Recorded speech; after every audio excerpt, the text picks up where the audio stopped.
Друзья, всем привет! Очередной выпуск новостей на нашем канале.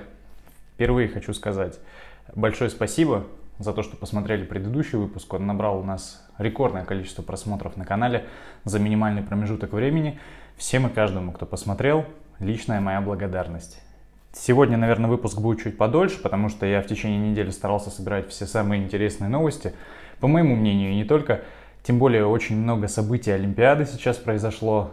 Поэтому давайте посмотрим, что нового. Погнали!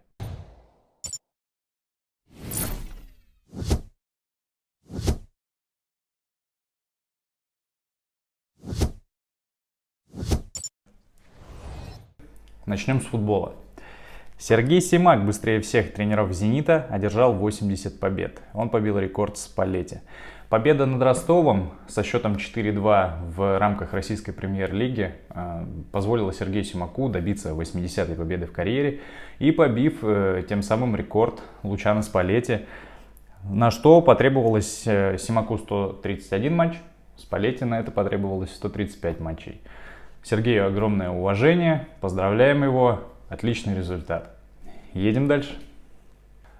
На прошлой неделе я говорил вам о том, как Спартак выиграл ЦСКА в рамках российской премьер-лиги со счетом 2-1, и у них должен был быть матч с Бенфикой. Матч состоялся, Спартак, к большому сожалению, проиграл со счетом 2-0. Это был третий квалификационный раунд Лиги Чемпионов, поэтому что можно сказать в этом случае? Грустно. За Спартак грустно, все переживали, зрители болели. Очень большое было давление на самом деле на футболистов и, к большому сожалению, не вывезли. Ну ничего, будут еще игры. Я думаю, ребята еще смогут себя показать с лучшей стороны. Едем дальше. Как раз к предыдущей новости. Владелец Спартака Леонид Федун прокомментировал неудачу своих подопечных в рамках третьего раунда отборочного тура Лиги Чемпионов. Чудо не произошло. Вы видите, что российский футбол деградирует, этот чемпионат Европы и Еврокубки показали это. Европа уходит все дальше от нас, мы превращаемся не во вторую, а в третью лигу. Хотя мы бились, старались, но португальцы техничные. Будем 10 числа биться. Мяч круглый, поле квадратное. Может, немного удачи и все сможем перевернуть, сказал Федун. Ну, слушайте, очень громкое заявление касаемо именно не второй, а третьей лиги футбола. Грубо говоря, можно сказать, что он прав. К большому сожалению, из-за огромных гонораров наших футболистов никто не хочет играть. Все хотят зарабатывать огромные бабки, а оно и не мудрено на самом деле. И если вы посмотрите, очень большое количество ребят, играющих в наших отечественных клубах, они иностранцы, к большому сожалению. Это стоит взять на заметку российской премьер-лиги и ребятам, которые занимаются развитием футбола. Обратите внимание на наших ребят, на молодых парней, которые гоняют мяч во дворах. Может, из них может вырасти в ближайшем будущем какой-нибудь Месси или Роналду. Почему нет? А мы едем дальше. Баскетбол, NBA. Очень много событий произошло за прошедшую неделю. Особенно выделились ребята из Лос-Анджелеса. Моя любимая команда Лос-Анджелес Лейкерс. Болею за них с далекого 2008 года, когда только начал увлекаться баскетболом. И по сей день. Собственно, они подписали контракт на 1 год с Кармело Энтони. Подписали также Уэстбрука, вернули Ховарда и продлили Дэвиса. Не стоит еще забывать, что они подписали очень крутого игрока из Майами. Это Кендрик Нан. Очень молодой перспективный парень, который в предыдущем сезоне здорово себя проявил. У него еще огромный нераскрытый потенциал. Надеюсь, озерники помогут ему раскрыться и помочь ребятам заслужить чемпионство в этом году. Можно назвать эту команду на этот год, что в бой идут одни старики, потому что ребята в основном составе это все 30+. Самый молодой из них Уэстбрук, но тем не менее будем болеть. Мало ли, может, они выиграют чемпионство в сезоне 21-22. Посмотрим. Туда же новость. В Лос-Анджелесе угнали тачку бывшего форварда Лейкерс Кайла Кузьмы. Его обменяли по трансферу на Уэстбрука. Дополнительно там еще много всего Лейкерс за него отдали. Но злоумышленник оказался не таким везучим и попал в аварию во время погони. В Лос-Анджелесе угнали у него Шеви Таха и злоумышленника поймали. Вот такая вот короткая и глупая история. Бедный Кайл, пацану не везет. В Лейкерс не удалось раскрыться, обменяли его в Wizards. Посмотрим, что будет там. Может, получится та же история, как с Ингрэмом, который в Новом Орлеане довольно хорошо себя показывал. А мы переходим дальше. Наконец, новости Олимпиады. В понедельник россиянки Дарья Шмелева и Анастасия Волкова завоевали бронзу в командном спринте на велотреке. У нас, получается, показали девочки время 32,252 тысячных и заняли третье место.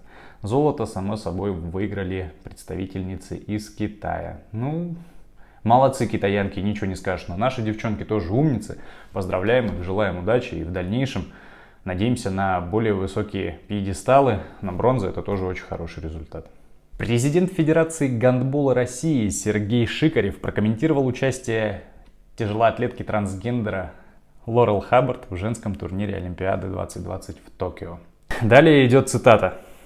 «Я категорически против применения трансгендерного принципа в спорте. Человек, поменявший пол, не может быть заявлен для участия в соревнованиях по тому полу, в который он превратился. Это может убить не только профессиональный спорт, но и в целом нормальную жизнь. Не скрываю, что являюсь категорическим противником всего того, что творится в том плане. И со сменой пола, и с однополыми браками. Считаю, что это разрушает цивилизацию, гуманизм на планете и ведет мир не туда. Я открыто, честно и прямолинейно буду выступать против этих вещей, сделаю все, чтобы в гандболе это не появилось». Ну, на самом деле, тут стоит обратить внимание на те вещи, которые сейчас очень жестко пропагандирует Международный олимпийский комитет. Это категорическое выступление против использования разного рода препаратов, которые, так скажем, бустят твои физические способности. Они туда и милдронат записали для сердечников, хотя, грубо говоря, я на протяжении практически всей своей сознательной жизни его пью, но, тем не менее, не превратился ни в какого мутанта и каких-то невероятных достижений в мире спорта не достиг. Тем не менее, я здесь соглашусь с этим высказыванием, потому что на самом деле я лично считаю, что подобного рода выступления это тоже своего рода допинг.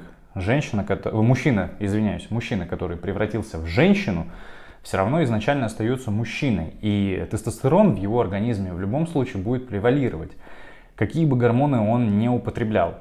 Рано или поздно эти вещи скажутся, и понятное дело, что физически он, превратившийся в нее, будет сильнее, чем обычная женщина, которая не употребляет какой-либо допинг или еще что-то. Но самое смешное во всем этом, что Хаббард провалила все 3 попытки в участии на Олимпиаде. Я прошу прощения сейчас всех, кто представляет ЛГБТ-сообщество, всех неравнодушных к этому сообществу и так далее, но я считаю, что это полный бред и дичь. Не нужно к этому привязывать спорт ни в коем случае. Также туда же новость у нас полетит о том, что Хаббард объявила о завершении карьеры. Вот так вот неудачное выступление повлияло на решение, наверное, всей жизни. Столько лет в спорте, в мужиках ничего не удалось достичь. Ну и в дальнейшем получилось так, что пришлось карьеру завершить. Такие дела. А мы едем дальше. Вот у меня соведущий тут появился. Да, Персик? Греко-римская борьба. Наш соотечественник Муса Евлоев выиграл золотую медаль в категории до 97 килограммов. Да? Выиграл же. Муса рассказал, как готовился на Олимпиаду. Далее цитата. Для меня не сыграло никакой роли, что Олимпиаду перенесли на 1 год. В 2020-м я побеждал всех соперников, которые выступали и тут. Очень хочу отобраться на чемпионат мира. Я получаю удовольствие от борьбы, у меня нет каких-то целей, для меня лично подготовка – это самое сложное. Очень легко выйти на бой и отбороться. Я выхожу на бой, получаю удовольствие, вот и все. Как только медаль Олимпиады появилась в интернете, я сразу же поставил себе ее на заставку телефона. Просыпался каждое утро, смотрел на нее. Из-за этого с 2018 года не меняю телефон. Думаю, теперь уже поменяю. На парижскую медаль еще 2024 года. Пожелаем Мусе удачи. Надеемся, что и в 2024 году он проявит себя так же, как и в этом. И будем держать кулачки. Молодец. А мы едем дальше. В спортивной гимнастике на перекладине наш соотечественник Никита Нагорный принес очередную медаль. Напомним, что Нагорный выступил очень хорошо на этой Олимпиаде, заработал 2 бронзы и 1 золото. Никиту поздравляем, он большой молодец и очень хорошо развивается как в медийном, так и в спортивном плане. Можем только пожелать ему удачи и дальнейших успехов. Мы едем дальше. Светлана Ромашина, шестикратная олимпийская чемпионка в синхронном плавании. Это новый и, наверное, абсолютный рекорд в данном направлении. Можем сказать, что для Светланы это своего рода еще одна победа. Она большая молодец. Напомню, что в 2008 в Пекине она взяла золото в группе, в 2012 в Лондоне в дуэте, также в 2012 в Лондоне в группе, в Рио в 2016 в дуэте и в группе, и теперь в Токио в дуэте в 2021 году она взяла золотую медаль. Молодец, тут можно только выразить огромное уважение и пожелать удачи в дальнейших начинаниях. Идем дальше. Российский боксер-легковес Альберт Батыргазиев победил в финальном поединке по боксу в категории до 57 килограмм и заработал золото, с чем мы его поздравляем. Поединок продлился все 3 раунда и закончился со счетом 3-2 в пользу Альберта. Очень напряженное видео, обязательно пройдите, посмотрите полный формат. Я думаю, вам понравится. Очень крутой, красивый бокс. Также туда, к предыдущей новости. Глеб Бакши заработал бронзу в боксе в полусреднем весе. Окончательная победа по решению судей досталась его сопернику. Боксировал он с бразильцем Соузой. Пофиг, на самом деле, на этого бразильца. Глеб красавчик. Желаем ему удачи в дальнейших достижениях. Едем дальше. И снова бокс. Муслим Гаджимагомедов завоевал серебро в напряженном финальном поединке против кубинца Хулио Сесар Ла Круса. С первого раза выговорил, ничего себе. Посмотрите поединки, вот эти 3, Бакши, Батыргазиева и Гаджимагомедова, вам понравится, если вы увлекаетесь единоборствами, а именно боксом, я думаю, увидите много интересного. Ну и, конечно, победа Хулио Сесар Ла Круса, вот видите, опять обосрался, второй раз, ладно, остается довольно сомнительной, но Муслиму можем пожелать удачи. Обидное поражение, на самом деле. Ехал он явно за золотом, ехал побеждать, но случилось то, что случилось. Серебро — это тоже очень достойно. Молодец. Поговорим о вольной борьбе и выделим 2 наших ребят. Это Заурбек Седоков и Артур Найфонов. Один из них, а именно Заурбек, принес нашей команде золото и разобрался просто в сухую с белорусом Гаджимагомедовым со счетом 7-0. Если что, просто в одну калитку вывез. Это весовая категория до 74 килограмм. Вот. В весе до 86 килограмм Найфонов выиграл Джабраила Шапиева из Узбекистана со счетом 2-0 и заработал бронзовую медаль, с чем мы его поздравляем. Заур Угуев завоевал золото в вольной борьбе в категории до 57 килограмм. В финале он победил индийца Кумара Рави. Ну, тоже, можно сказать, в одну калитку. Заур красавчик. Едем дальше. Последняя новость про борцов на сегодня. Абдулрашид Садулаев завоевал золото в весовой категории до 97 килограмм. Для Садулаева это уже 2-е золото. Он молодец. Никто и не сомневался на самом деле. Я думаю, он был фаворитом изначально. Поэтому тут ни для кого не новость, что он выиграл. Поздравляем Абдулрашида. Желаем удачи в дальнейших начинаниях. Волейбол. Очень обидное поражение в финале от французов. Отыгрались мы в первой половине с 0-2, вывели 2-2, но в последнем тайме не затащили.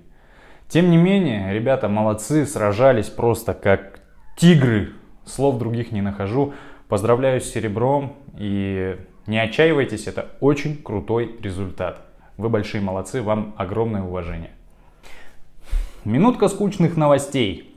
Сборная Соединенных Штатов по баскетболу выиграла золото на Олимпиаде. Вообще ничего нового. Очевидно, что и представители от самой сильной лиги в мире выиграют на Олимпиаде. Ну, это факт. Тут уже ни с чем не поспоришь. Они вообще красавцы, ничего не скажешь. Такой состав, который был у них, просто съездил, в одну калитку всех разнес. И туда же женская баскетбольная сборная США тоже завоевала золото. А они вообще с 96-го, по-моему, каждый год это золото забирают. Да, так оно и есть.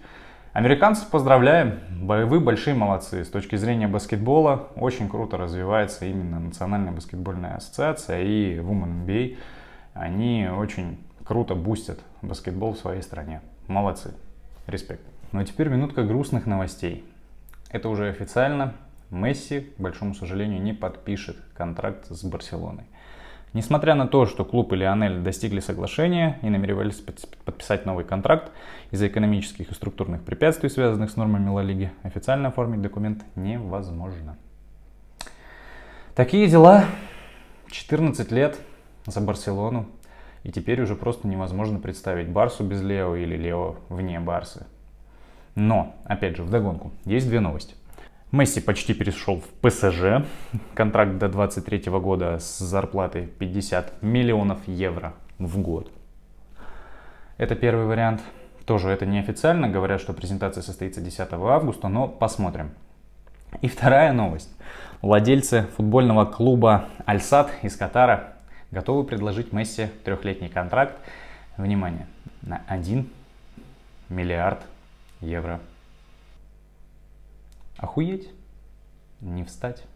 Если этот контракт будет подписан, Месси будет самым богатым футболистом за всю историю футбола вообще. Я думаю, никогда больше такого не произойдет.